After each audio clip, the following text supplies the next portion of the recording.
देश का mood metre में एक बार फिर आपका स्वागत है। ऐसा लग रहा है जैसे दुनिया एक और विश्व युद्ध के मुहाने पर खड़ी। कल ईरान की तरफ से इजरायल पर हुए मिसाइल अटैक के बाद दुनिया भर में हड़कंप मचा हुआ है।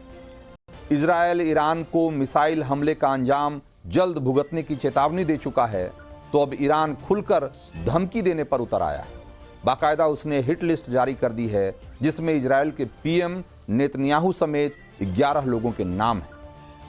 अब आप सोचिए कि दोनों तरफ से जिस तरह की तनातनी चल रही है और जिस तरीके के हमले हो रहे हैं, कोई बड़ी बात नहीं है कि किसी भी क्षण ये लड़ाई एक बड़ी जंग में तब्दील हो जाए।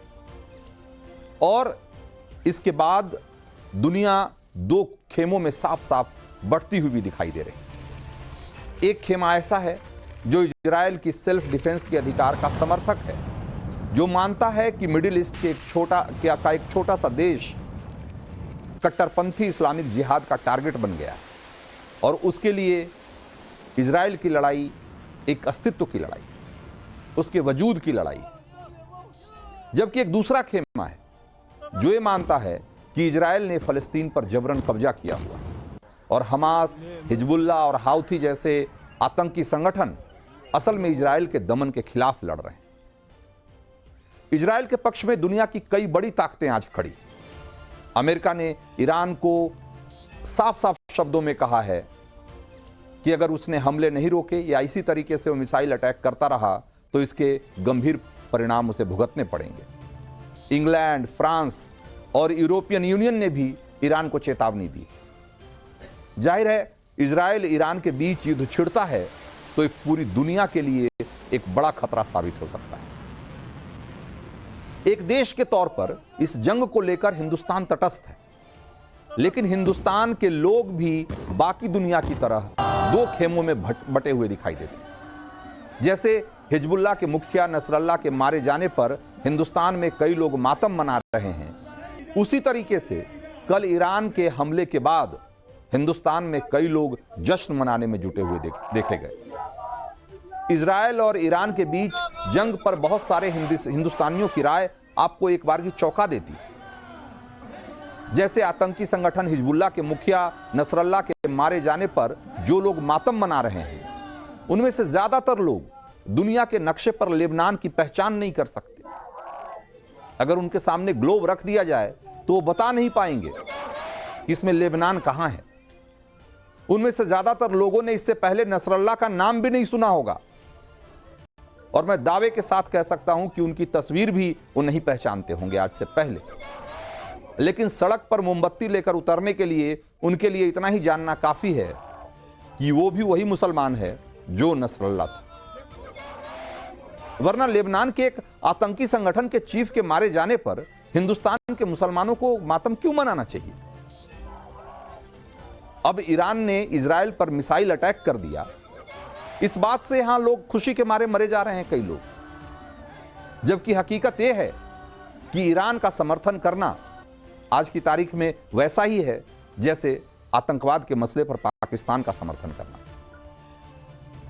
जिस तरह पाकिस्तान ने भारत के खिलाफ प्रॉक्सी वॉर लड़ने के लिए हिजबुल, जैश ए मोहम्मद, लश्कर ए तैयबा जैसे कई आतंकी संगठनों को खड़ा किया, उसी तरीके से ईरान ने भी इजरायल के खिलाफ हाउथी और हिजबुल्लाह जैसे आतंकी संगठनों को खड़ा किया। जैसे पाकिस्तान भारत के साथ सीधी लड़ाई नहीं लड़कर आतंकवाद के बल पर हिंदुस्तान को परेशान करना चाहता है, उसे तोड़ना चाहता है, उसी तरीके से ईरान भी इजरायल से सीधी लड़ाई लड़ने की हिम्मत नहीं रखता। इसीलिए परोक्ष रूप से आतंकी संगठनों की मदद करता रहता है। और बहाने का क्या है? जिस तरीके से ईरान फलस्तीन के मुद्दे पर इजरायल को घेरता है, इजरायल पे आरोप लगाता है कि वो जबरन उसने फलस्तीन की जमीन कब्जा रखी है, पाकिस्तान उसी तरीके से कश्मीर का राग अलापता है। तो जिस तरीके से भारत के खिलाफ पाकिस्तान समर्थित लश्कर और जैश का आतंकवाद गलत है, उसी तरीके से इजरायल के खिलाफ ईरान समर्थित हिजबुल्लाह और हौथी के आतंकवाद को भी वाजिब नहीं करार दिया जा सकता। पूरी दुनिया इस तरह के आतंकवाद के खिलाफ है, इसीलिए अमेरिका समेत तमाम पश्चिमी देश आज इजरायल के साथ खड़े।